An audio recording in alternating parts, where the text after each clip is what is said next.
Bom dia, pessoal. Vamos começar a nossa série aqui, que a gente tinha conversado, que a gente fez um tempo atrás na igreja, sobre coisas do fim. Então, nós vamos começar aqui com essa parte introdutória, que fala sobre ser íntegro e irrepreensível. Tem um texto que é muito explícito nessa questão, que ele está em 1 Tessalonicenses 5:23, e ele diz assim, que o mesmo Deus da paz vos santifique em tudo, e o vosso espírito, que é pneuma no grego, a alma, que é psique, e corpo, que é soma, sejam conservados, íntegros e irrepreensíveis na vinda de nosso Senhor Jesus Cristo. Aqui já ele diz assim, a vinda é certa, Jesus Cristo vai voltar. E quando nós ficamos pensando nos tempos que estamos vivendo, não tem como pensar nas dores de parto. Não tem como não pensar de que algo está acontecendo, algo diferente está acontecendo. E aí a Bíblia fala na vinda do nosso Senhor. E o convite que a palavra nos faz é para que a gente seja encontrado irrepreensível nessas nossas três esferas, espírito, alma e corpo. A gente tem também esse texto aqui em Hebreus 4, 12 a 13, que diz o seguinte, pois a palavra de Deus é viva e eficaz, ela penetra a ponto de dividir alma e espírito, juntas e medulas, e julga os pensamentos e intenções do coração. Isso quer dizer que a palavra é suficiente para discernir o que vai na nossa vida.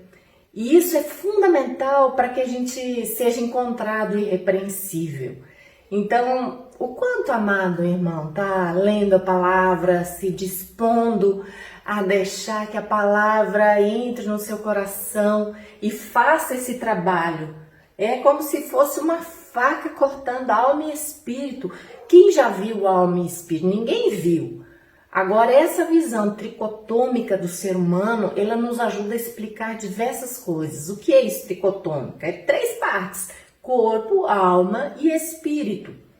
E a palavra, mesmo que a gente não enxergue na parte invisível, o que tem? Porque tem pessoas que entendem que existe só a parte invisível e a parte física, e não divide essa parte invisível. E a palavra diz que aqui ela é capaz de discernir o que vai na nossa alma e no nosso espírito. É uma forma de ver o ser humano. E nós entendemos que essa forma de ver o ser humano explica diversas situações de uma forma mais didática para a gente entender. Então vamos seguindo aqui. Aqui eu tentei representar o que seria aqui por fora, nesse círculo branco, seria o corpo. Nessa parte interna é a alma, é aquilo que faz o homem viver. E aqui é o espírito, viver em relação ao corpo, né? E aqui seria o espírito do homem, a representação dessa lâmpada. O que acontece? Quando o pecado entrou no mundo, houve um corte na relação com Deus. E aí eu tentei representar desta forma, esta ligação do espírito humano com o espírito de Deus foi quebrada. O homem continuou vivendo com a sua alma, mas a luz que vem de Deus, do seu espírito, não estava mais disponível. Tinha cortado, tinha quebrado a relação. Então o homem antes da queda era um ser com corpo, alma e espírito, esse espírito com uma ligação com Deus, porque vocês lembram lá em Gênesis, Deus vinha falar com Adão cada final de tarde. E aí, Adão, o que você fez? Como que você está? O que aconteceu? O que Deus queria com o homem? Deus queria relacionamento. E nesse sentido o homem tinha vida, chegava na presença de Deus, porque o Espírito de Deus tinha esse contato. Quando o homem caiu, quando o homem desobedeceu, quando o homem não creu naquilo que Deus disse a respeito de comer daquela fruta, do fruto, né, da árvore, do conhecimento do bem e do mal, o que aconteceu? Houve um corte. o homem se viu nu e se escondeu da presença de Deus. E aí, quando Deus vem conversar, Adão, onde estás? Né? O que aconteceu com você? Por que você se escondeu? Eu creio que Deus ali até deu oportunidade para Adão se arrepender, mas ele não se arrependeu. Ele começou a colocar culpa na Eva e depois, finalmente, no próprio Deus. E aí Deus expulsou do jardim para não comer da árvore da vida, porque esta árvore iria perpetuar a situação de queda de Adão, de morte de Adão.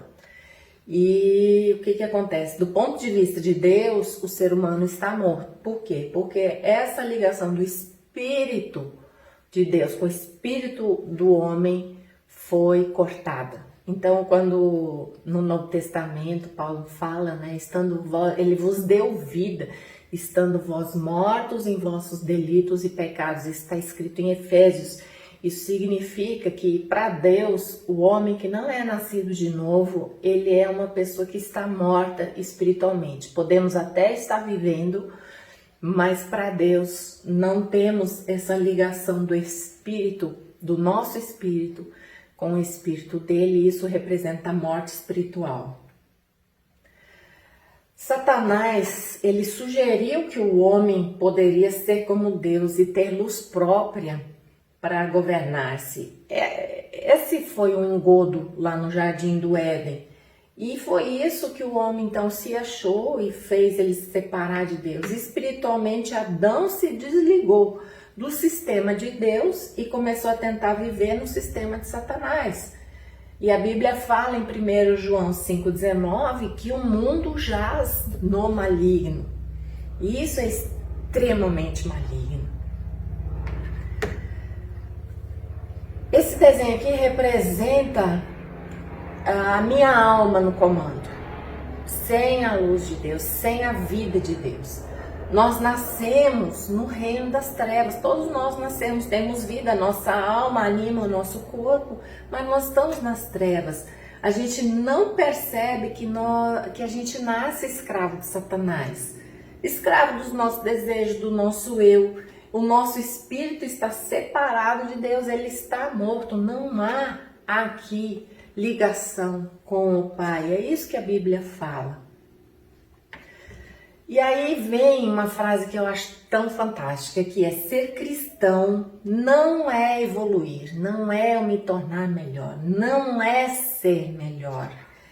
Ser cristão é receber uma nova natureza, isso é crucial para viver no novo reino. E esse entendimento faz toda a diferença para nós. O que está escrito aqui em Colossenses 1,13? Pois ele nos resgatou do domínio das trevas e nos transportou para o reino do seu Filho amado. Então nós estávamos aqui mortos, sem a luz. Eu representei cinza aqui para mostrar que nós estávamos mortos, e com a morte de Cristo. Porque o que a Bíblia diz? Toda alma que pecar, ela morrerá. E foi isso que aconteceu lá. No Antigo Testamento é um intercâmbio muito grande entre o termo alma e espírito. No Novo Testamento isso vem um pouco mais definido, mas no Antigo era usado tanto um quanto o outro. Então toda alma que pecar morrerá. E aí essa morte foi morrida por Cristo. Então a minha morte, o preço disso foi Cristo que fez na cruz. Em função disso, ligado com Cristo, eu posso ter vida.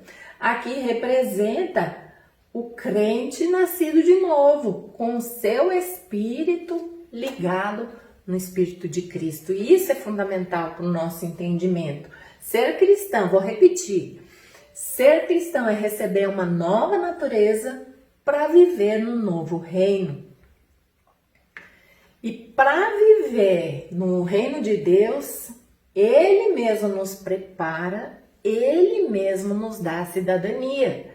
Isso é fundamental para o nosso entendimento. É como se a gente fosse para um outro país, usando esse exemplo. Se eu for para os Estados Unidos, eu preciso receber o visto, eu preciso ter autorização para viver lá e eu preciso me adequar às leis de lá. Então é um novo reino onde Deus nos prepara, nos capacita e nos dá a cidadania, porque Ele nos transportou para lá. O que a gente tem nesse novo reino? Primeira coisa, a gente tem uma vida trocada. Olha aqui, ó. Estou com a vida de Deus porque eu estou conectada em Cristo Jesus. Eu aceitei o sacrifício de Cristo como algo real para a minha vida. Em 1 Coríntios 2,12 a gente tem assim, ó, nós, porém, não recebemos o Espírito do mundo, mas o Espírito procedente de Deus, para que entendamos as coisas que Deus nos tem dado gratuitamente. Veja bem, nós ganhamos uma nova cidadania, nós ganhamos o Espírito Santo de Deus, porque esse Espírito de Deus em nós é que nos capacita a viver no novo reino. Então, esse Espírito de Deus procede de Deus e nos faz entender aquilo que Deus nos tem dado gratuitamente. Pois vocês não receberam um espírito que os escravize para novamente temer, mas receberam o Espírito que os adota como filhos, por meio do qual clamamos Abba, Pai. Romanos 8,15. Por meio do Espírito Santo de Deus nós podemos clamar e chamar Deus de Pai, porque nesse novo reino há uma nova posição. Nós estamos em Cristo. Cristo é Filho dentro da Trindade, a posição de Filho. Nós, quando nos identificamos com Cristo, nós recebemos essa mesma posição e podemos chamar Deus de Pai. E eu vejo assim que há às vezes um engano muito grande, porque a gente aprende a fazer a oração do Pai Nosso. Todos os cristãos aprendem a fazer essa oração. Aí, Pai Nosso que estás no céu. Então, assim, às vezes as pessoas estão achando e chamam Deus de Pai sem ter antes recebido esta vida, ter se identificado com Cristo. Isso pode ser um engano tão grande. Realmente, só pode fazer a oração do Pai Nosso, de fato e de verdade, chamar Deus de Pai, aquele que é filho, aquele que é nascido de novo, aquele que já está na nova posição do reino. Essa nova posição no reino, ela traz uma natureza espiritual. Nós só podemos ter uma natureza, ou ela é natural, ou é espiritual. A natural é quando a minha alma está governando. E a espiritual é quando o Espírito de Deus nos dá vida no nosso espírito. Em 2 Pedro 1,4 diz o seguinte: por intermédio destas, ele nos deu as suas grandiosas e preciosas promessas, para que por elas vocês se tornassem participantes da natureza divina. Olha que coisa extraordinária, o homem poder se tornar participante da natureza divina e fugissem da corrupção que há no mundo causado pela cobiça. Isso é algo extraordinário, isso acontece pela fé, e é por isso que o ser humano é mudado. Ele não vai ficar melhor, não é a pessoa para se tornar melhor, mas é Deus fazendo esta atuação em nós, nos dando a cidadania, nos preparando para esse lugar. Não existe no sentido que hoje é compreendida a evolução, que o homem vai se tornando melhor por ele mesmo. Esse é o engodo, esse é o problema, porque a natureza humana, sem essa revelação espiritual, sem esta vida espiritual, sem essa conexão com o Espírito de Deus, ele não vai evoluir. Ele pode evoluir no conhecimento, na leitura, em várias situações, mas a alma dele não tem isso aqui, que é a luz, que é a vida em Cristo Jesus.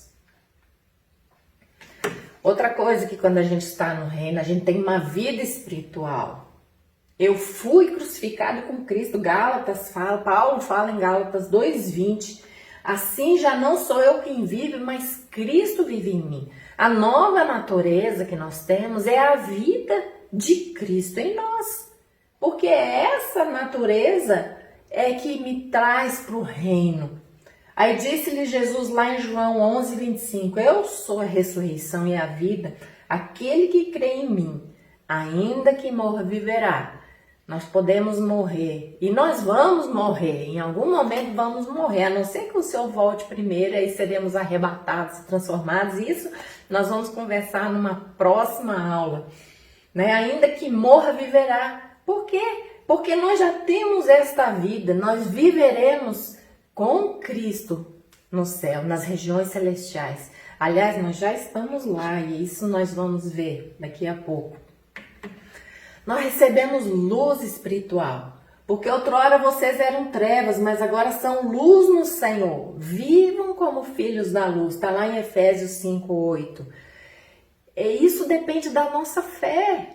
Nós recebemos essa luz, nós somos luz no Senhor, e muitas vezes nós mesmos não estamos crendo, porque a nossa consciência nos acusa de tantas coisas. E muitas vezes a nossa vida espiritual não é adequada exatamente por conta dessas acusações, porque nós não cremos no perdão completo do Senhor para a nossa vida, e porque muitas vezes nós não nos amparamos na palavra como precisamos, nós somos movidos pelas nossas amarguras, e a Bíblia tem resposta para isso, né? Jesus é o nosso advogado, nós podemos chegar junto a Ele, e Ele nos levará ao Pai, nos leva ao Pai. Vocês todos são filhos da luz, filhos do dia, não somos da noite nem das trevas, 1 Tessalonicenses 5:5. Então vivamos de acordo com essa nova natureza, essa nova cidadania. Nós precisamos nos dar conta do que isso representa nas nossas vidas.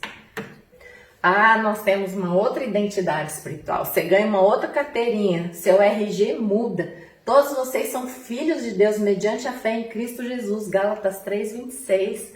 Então, mediante a fé em Cristo, nós recebemos novo RG. Você tem outro número, a Bíblia diz que nós ganhamos um novo nome. Você crê nisso? A fé em Cristo traz isso. Você crê que é filho de Deus amado? Isso é fundamental, amados.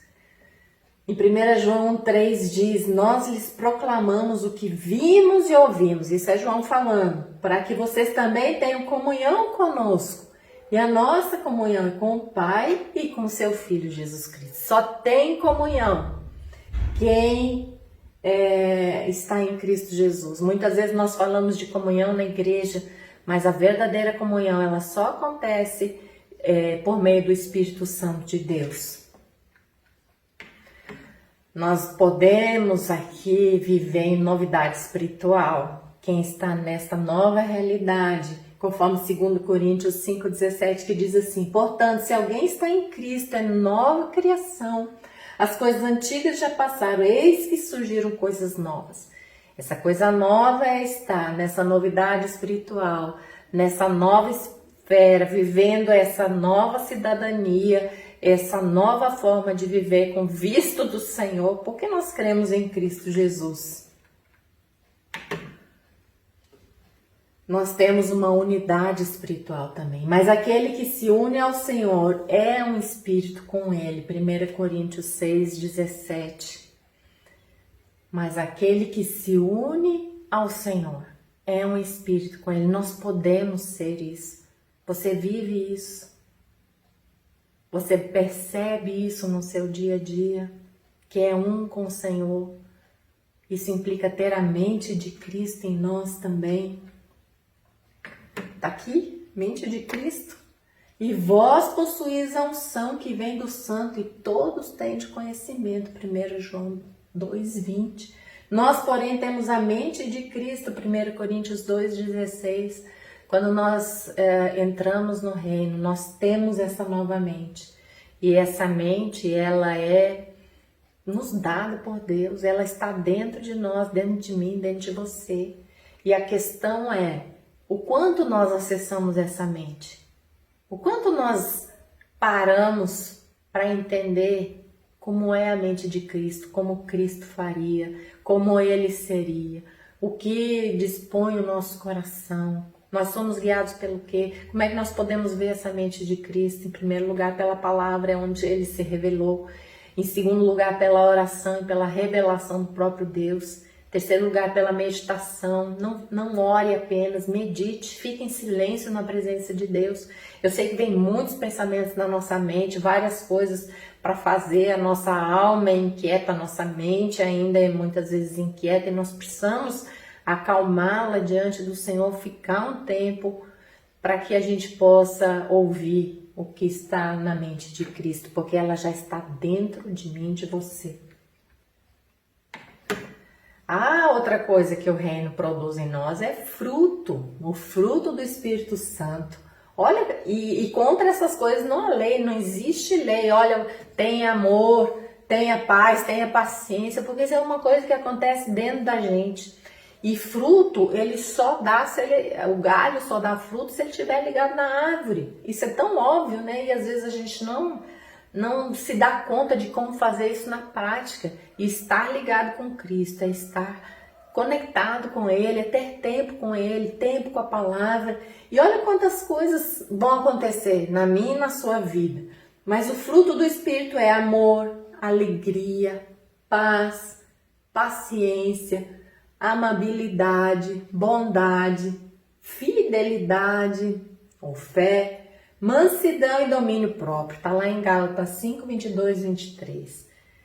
Aí a pergunta que não quer calar: o quanto nós temos isso aqui? O quanto, na verdade, a melhor forma de ver isso é o quanto as pessoas percebem isso em nós.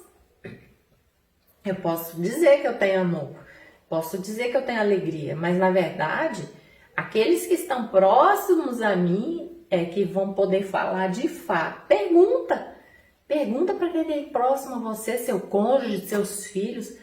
Pergunta para eles: olha, eu tenho esses frutos? Você me vê como uma pessoa paciente? Eu sou uma pessoa amável? Como que isso funciona na minha vida? Então eu convido vocês, pergunte. E se há alguma falta, eu acho que domínio próprio, até botei bem forte aqui, né? Quantas vezes a gente quer começar, o exemplo mais clássico é do regime, né? A dieta, começar na segunda-feira. São tantas segundas-feiras que a gente só começa e na terça acaba. Isso é falta de domínio próprio. Domínio próprio em relação à boca, o que sai da boca. Porque também a boca fala do que está cheio o coração. E se da boca não saem coisas boas, isso é um sinal que o coração ainda está cheio de sujeira, ainda não está impregnado da mente de Cristo. Ou talvez esse coração possa ainda não ter sido salvo. Eu posso estar querendo viver no reino por minha conta. E esse é um grande risco. Eu querer viver no reino, eu querer ir para os Estados Unidos sem visto e sem conhecer as leis de lá. Não vai funcionar, não funciona. Eu vou ser presa na primeira oportunidade, porque as leis lá são diferentes. E se eu não conheço e não atuo, em primeiro lugar também, eu vou achar que estou nos Estados Unidos, mas sem visto eu não entro lá. Eu posso entrar como é que chama, né? As pessoas que entram ilegais lá. Mas eu não vou ter direito a nada, quer dizer, eu não vou ser cidadão, eu sou uma pessoa invisível. Eu não vou ter assistência de nada, de saúde, de nada, porque eu sou uma pessoa invisível. Então, quer dizer, eu estou ali no território, mas não tenho direito nenhum. Então, tem muita pessoa vivendo, querendo viver assim o evangelho por sua própria conta, sem ter recebido a nova natureza e o novo reino. E isso é muito sério, por isso é importante a gente ver. Pelos frutos nós podemos ter uma ideia de onde estamos no reino. Amado, isso aqui é fundamental para a gente ter um entendimento de onde estamos vivendo, como estamos vivendo. Às vezes temos a cidadania, sim, mas a nossa mente ainda está lá para trás. Ainda está vivendo na forma como sempre vivia, ainda não fomos impactados pela mudança espiritual. Por quê? Porque a nossa vida espiritual, nosso tempo com Deus está frágil, está pequeno. Outra coisa que nós recebemos no reino é o amor de Deus. E a esperança não nos decepciona, porque Deus derramou seu amor em nossos corações, por meio do Espírito Santo que Ele nos concedeu. Romanos 5:5. Então, quando O crente se torna crente, a pessoa se torna crente, ela recebe essa porção do amor de Deus. Já está dentro de nós, em nossos corações. E aí a pergunta é, por que eu não sinto esse amor? Por que esse amor não atua em mim? Eu acho que a gente precisa parar no nosso tempo de meditação, na presença de Deus e procurar saber essas respostas. Elas são fundamentais, porque entre a fé, a esperança e o amor, o maior é o amor. Amor é dom, mas amor também é fruto. Mas Deus é amor. Então o amor é fundamental para tudo isso e nós recebemos esse amor de Deus derramado no nosso coração. Por que ele não atua? Porque eu não deixo. Porque eu não exploro. Porque eu não olho para dentro de mim. Porque eu não tenho essa posição de fé, acreditando que é esse amor que move a minha vida. Outra questão que nesse novo reino é que Deus é quem efetua em vocês tanto querer quanto realizar, de acordo com a boa vontade dele. Filipenses 2:13. Olha que extraordinário isso. Deus efetuando em nós o querer e o realizar dele. Nós vamos deixar de fazer as nossas coisas para fazer aquilo que Deus quer. Ok, mas como que eu sei aquilo que Deus quer? Voltamos na questão da vida devocional. Nós precisamos ter uma vida devocional. E o que é uma vida devocional? É um tempo de leitura da palavra, um tempo de oração e um tempo de meditação. Não é, vou repetir porque isso é muito importante. Nós somos ensinados a orar. Então a gente chega, senta, fala com Deus. Diz o amém e sai. Nós precisamos ter o tempo de meditar, que é o tempo de calar, pegar a palavra e ouvir Deus falar. Porque além do que está na palavra, Deus começa a nos dar ideias. Deus começa a trabalhar no nosso coração a vontade dele. Porque nós paramos para ouvir. Porque muitas vezes é a nossa alma que entra em agitação. Eu começo a fazer coisas e que nem sempre são as coisas que Deus preparou para gente. Então, no novo reino, nessa nova posição, nós temos Deus atuando, a vontade dele em nós. A vontade de Deus não é um alvo que temos que acertar com o nosso esforço. A vontade de Deus é a vida e o caráter de Jesus, vividos em nós para a glória de Deus. Isso significa que eu vou abrir mão de mim para deixar Deus agir. Porque quando Ele faz isto aqui, é onde nós nos encontramos, por incrível que pareça. Isso é fundamental, esse tipo de posicionamento nesse novo reino. Se alguém quiser acompanhar-me, está aqui, negue-se a si mesmo, tome diariamente a sua cruz e siga-me, palavras de Jesus. A cruz de Cristo foi o amor que somente Jesus poderia entregar. Então a cruz foi a maior expressão do amor de Deus por nós, porque Jesus não teve pecado, não teve. E recebeu punição. Olha que coisa injusta, completamente injusta se nós fôssemos considerar isso na nossa sociedade. Epa, faltou, eu pulei um aqui. Aí a pergunta que vem, qual é a sua cruz? A gente sempre pensa a cruz como algo negativo, né? Ah, meu marido é minha cruz, meu filho é minha cruz. Mas se eu pensar do ponto de vista do conceito do novo reino, a minha cruz é o amor divino que preciso entregar. E ninguém pode entregar por mim.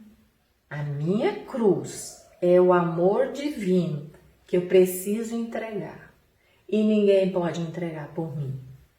A pior dívida é não ter sido amado como deveria ter sido. Nossas doenças vêm do amor que não chegou. E, amados, eu estou fazendo um curso de pós-graduação de neurociência e comportamento. E quantas coisas eu tenho visto que vem nesta linha aqui. Tem tanta história de abuso verbal, físico contra crianças e como isso deixa o cérebro dessa pessoa que sofreu o abuso assim encolhido, limitado. A pessoa vive a partir dessas experiências negativas que ela teve. E por quê? Porque as nossas doenças vêm do amor que não chegou. Então a dívida que nós temos, na verdade, em relação às pessoas é entregar esse amor de Deus para as pessoas. E esse amor já foi dado no nosso coração. Então nós precisamos adotar essa nova perspectiva do reino para as nossas vidas, para dar certo, para a gente entender que nós podemos ter uma vida abundante. Eu vim para que tenham vida e a tenham plenamente, João 10:10. Isso é Jesus falando. A nossa vida não precisa ser uma vida meia boca, não precisa ser uma vida chata, uma vida familiar horrorosa, uma vida que não tem graça, ir para a igreja só por ir, viver as minhas situações, as minhas angústias, e os tempos hoje são bastante estranhos. Eu tenho chamado que esses tempos são estranhos, porque isso vai gerar no mundo uma mudança bem significativa e que nós vamos depois estudar um pouquinho mais sobre a questão dos tempos. Eu vejo como dores de parto já acontecendo. E qual é a minha vida? Que eu sou tomada por angústia desses tempos? Ou eu confio no Senhor? Ou eu continuo confiando no Evangelho, vivendo uma vida plena? Porque eu sei que a minha cidadania não é aqui. Eu acho que isso é fundamental para que a gente tenha essa esperança. A nossa cidadania é lá do alto. Pensar nas coisas lá do alto e não nas que são aqui da terra. Não quer dizer que eu vou viver abobada assim, de nuvenzinha, nuvenzinha. Não é isso não. Nossos pés, nosso corpo ainda está vivo, que nós temos o amor de Deus para entregar, que é a nossa cruz. A nossa cruz, vou repetir, é entregar o amor de Deus para aqueles que estão à nossa volta. Isso é o significado da cruz. Pois em Cristo habita corporalmente toda a plenitude da divindade, e por estarem nele, que é o cabeça de todo o poder e autoridade, vocês receberam a plenitude. Colossenses 2, 9 e 10. Olha que interessante, nós já recebemos. Nós recebemos o visto e toda uma série de competências para viver nesse novo reino. Então isso é Deus que faz por nós. O que falta para a gente se apropriar disso e viver isso? Acho que é uma pergunta que nós precisamos nos fazer mais vezes na presença de Deus. Eu tenho descanso para a alma quando eu entro nesse novo reino, nessa nova vida, nova cidadania. Porque Jesus disse assim: venham a mim todos que estão cansados e sobrecarregados, e eu lhes darei descanso. Tomem sobre vocês o meu jugo e aprendam de mim, pois sou manso e humilde de coração. E vocês encontrarão descanso para as suas almas. Está lá em Mateus 11, 28 a 30. Esse texto ele é bem conhecido, mas talvez pouco praticado. Porque ele diz assim, venham a mim. E muitas vezes nós ficamos com os nossos problemas na nossa cabeça, com as nossas questões, ou muitas vezes achamos que conseguimos esconder de Deus, ou achamos que nós temos que primeiro nos armar interiormente para daí chegar para Jesus. E não é assim. Ele diz, venham a mim. E se você está cansado de viver essa vida, mais ou menos que você vive aí, que você acha que é crente, Jesus diz, vem a mim. Para de viver do seu jeito, vai a Jesus. Vai a Jesus, tem um tempo. Sabe, toma uma decisão na sua vida. Eu não quero mais viver do jeito que eu vivo. Eu quero essa vida plena, essa vida abundante. Eu quero ter esse descanso para minha alma. E isso Cristo dá. Se expõe a Cristo. Tem essa vida devocional, pega a palavra, sublinha as promessas, sublinha as orientações, traz isso para a sua vida, viva isso. E aí nós vamos ter descanso para a nossa alma, porque isso, ler a palavra e nos ajuda a ativar a fé, pegar os versículos, declamar em voz alta, dentro de casa, onde você estiver, decorar Isso ativa a nossa fé. Porque o jugo dele é suave, o fardo dele é leve. Jugo é um exemplo que se usa, é isso aqui, né? Jugo que coloca nos bois, por exemplo. Nós temos o jugo aqui de Cristo, porque ele já fez tudo por nós, por isso que ele diz que o fardo é leve. O que a gente precisa é entregar as nossas vontades, o nosso querer, o nosso ser.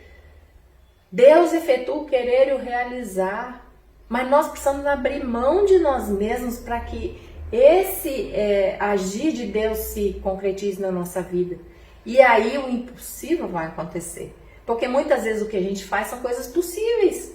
Porque quando a gente fica mirabolando na nossa mente coisas para fazer, nós ficamos pensando nas nossas coisas, aquilo que eu posso, aquilo que eu alcanço. Mas Deus quer fazer um milagre. Por isso nós precisamos deixar Ele gerar em nós o querer dEle e deixá-lo efetuar o que Ele quer. Porque aí sim vai ser coisa do reino, vai ser coisa do alto, vai ser um milagre, vai ser aquilo onde a minha mão não tocou. Simplesmente a minha mão se colocou à disposição. Senhor, está aqui, minha mão. Minhas mãos, me usa. Eu me coloco diante de Ti, eu abro mão dos meus pensamentos, da minha incredulidade, eu quero crer. E é isso que nós precisamos fazer. E receber esse jugo, porque ele é suave e o fardo é leve. O que faz? Aqui tem uma representação de um jugo também. Existe uma cura entre o que a minha mente pensa e as minhas emoções. O jugo de Jesus traz descanso para a alma, porque ele faz conectar, e principalmente não só internamente na nossa vida, mas principalmente conectar com o alto.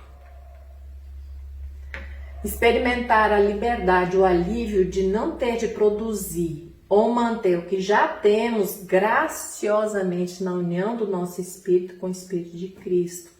É uma liberdade que a gente tem.